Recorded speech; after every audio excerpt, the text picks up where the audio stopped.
All right, so let's try and figure this out. I gotta squeeze in here because I got tripods surrounding me. Like I'm in a little cage or something, so. All right. So if I want to match that color, the first question I have to ask myself is, what is the hue? Like I said earlier, it's orange. Most of these will be pretty obvious to you, except for when you get to the really neutral colors and you're trying to determine, like you did as you were placing it, is it more of a yellow, a red, or a blue? Or if you want to go into the secondary colors, is it more of an orange, a green, or a purple? But I'm going to go with orange for that. So since it says orange, it makes sense that I might reach for the orange color. It's a fairly neutral orange, so I don't think it has a lot of pure cadmium orange in it. So it might be more from a combination of yellow and red, which we know makes orange. Since it goes darker, there's probably some of these other colors in it. And since it's fairly neutral, I don't want to just darken it with alizarin crimson, because I'm thinking it probably has something that's neutralizing it. The only thing that's going to neutralize orange, we know, is blue. You may have a little sap green in there as well, but for now, let's we'll go with the hue first. So I do think with this one that I want more of a cad yellow and red. Remember, this is kind of my preferred technique for mixing, is to do this back and forth thing where I keep my puddle nice and small and contained.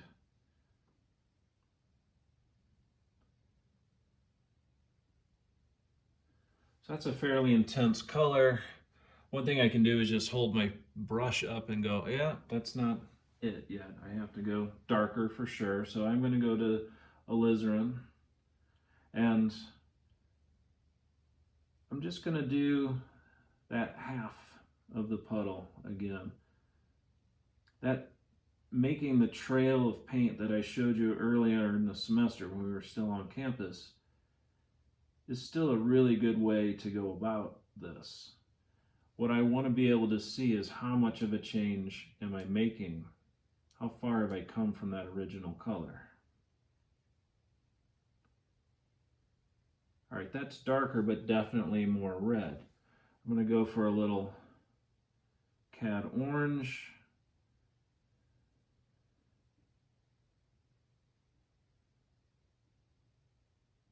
Now it's darker, but it's still got that more orange hue to it.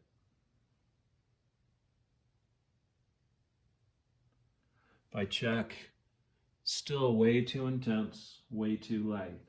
I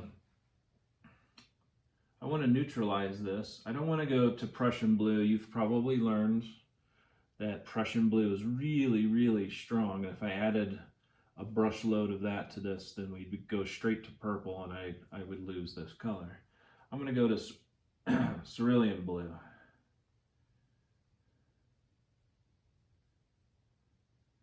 Just a little dab.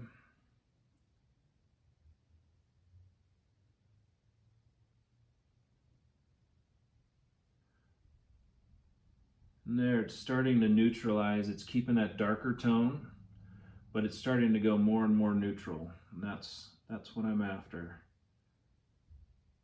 So I'm going to check up here again. May have gone a little too dark. So anything on this end of my spectrum is going to give it more light. Anything right in here is going to make it go darker. So if I want to lighten it back up, I'm going to go back to the cad orange.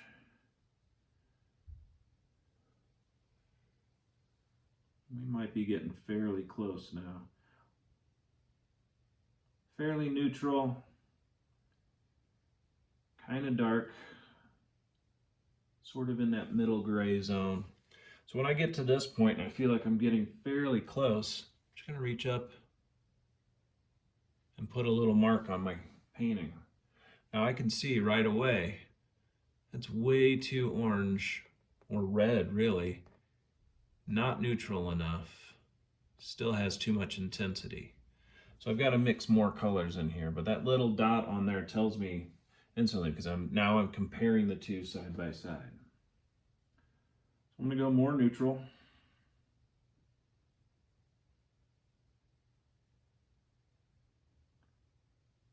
Remember, the easiest way to neutralize a color is to add its complement. So the complementary color to orange is blue. The other way we adjust the intensity of a color is with white, but you know you didn't use white to make this color, so that wouldn't be a good idea at this point. Okay. Now the color is way more neutral, but it's too dark. So I need to bring some light back into it. I'm going to go with Cad Yellow this time. Look how much that jumped in value. You compare this to this. Huge jump in value, not a huge jump in intensity. Test it again. Oh, we're getting a lot closer now.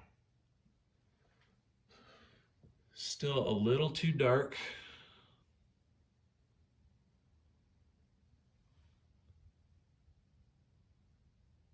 Maybe just a touch too intense. Add a little more Cad Orange to it. Still going to lighten it up, but just a little bit. Remember, this technique of creating these trains, these trails of paint, gives me the history of how I got here, but it also shows me how the little increments and subtleties of finding new colors. This is the key to really matching a color exactly, is to be able to mix colors in a very subtle fashion and not make huge jumps. Look at that. Very close. Now, one thing you'll notice as you work on this is that the wet paint being applied to the dry paint, the wet paint is just shinier, and so it's going to catch more light and almost always feel just a little bit more vibrant than the dry paint. You just kind of have to take that into account. So you want to get as close as you can, knowing that some of that is going to cause you a little bit of problem. All right, now that I made that shape a little bit bigger inside there, I can see I'm still a little too intense. And if I squint my eyes down, maybe just a touch too dark. So I'm gonna grab just a skosh. Oh, I took a little bit of cerulean and then I changed my mind and grabbed a little sap green. If you think about neutralizing orange, the complement is blue, sure, but green has blue in it, right? So if I use a little green, I can neutralize in a slightly different fashion.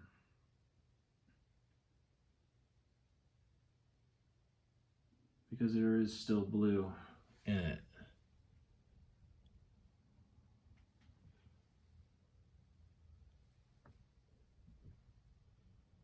Pretty close. I'm gonna take just a skosh more green to that, which is gonna make it a little darker. So I'm going to grab just a little bit of yellow as well.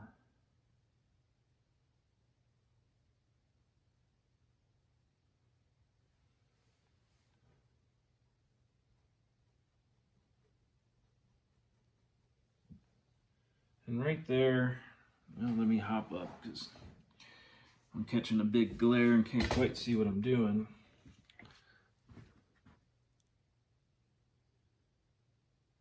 When I squint my eyes at that, I know you can see it on the camera, but when I squint my eyes down really hard, that shape I just painted really wants to start to disappear.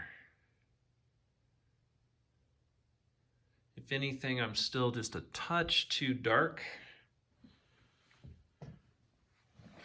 And so I'll grab a little more orange.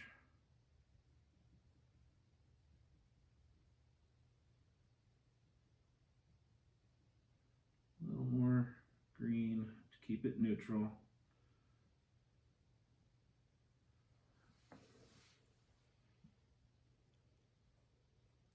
There we go. Really close now.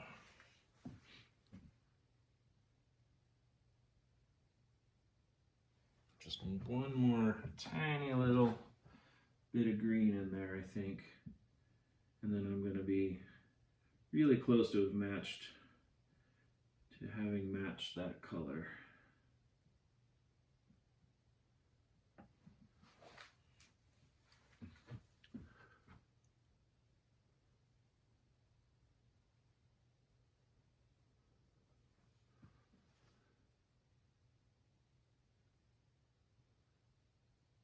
All right, I lied. Just a tiny bit more yellow because we're still just a bit too dark.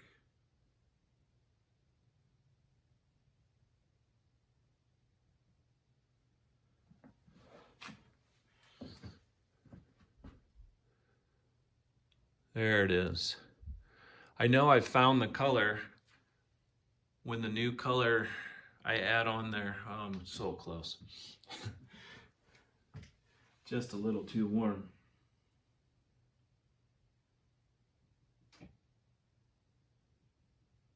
I added just a bit of alizarin now.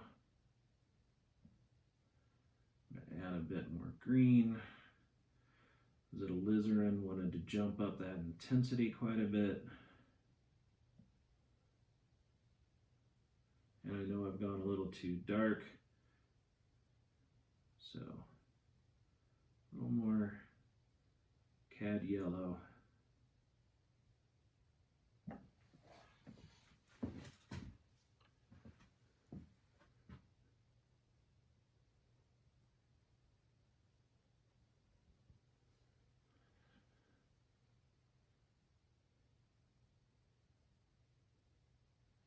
And we're super close now.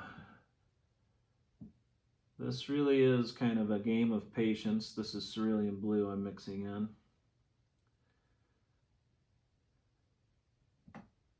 My strongest temptation right now is actually to add a little white. There we go.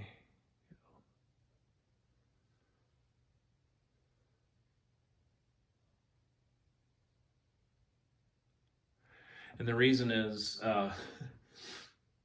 this is a painting from a student who did the first part of this assignment, which you just finished, the color mixing portion, and then they dropped the class.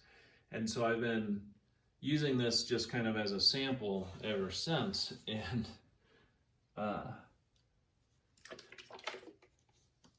I find that this person probably snuck just a tiny bit of white into some of these colors and cheated on the original assignment, but I'm okay with that.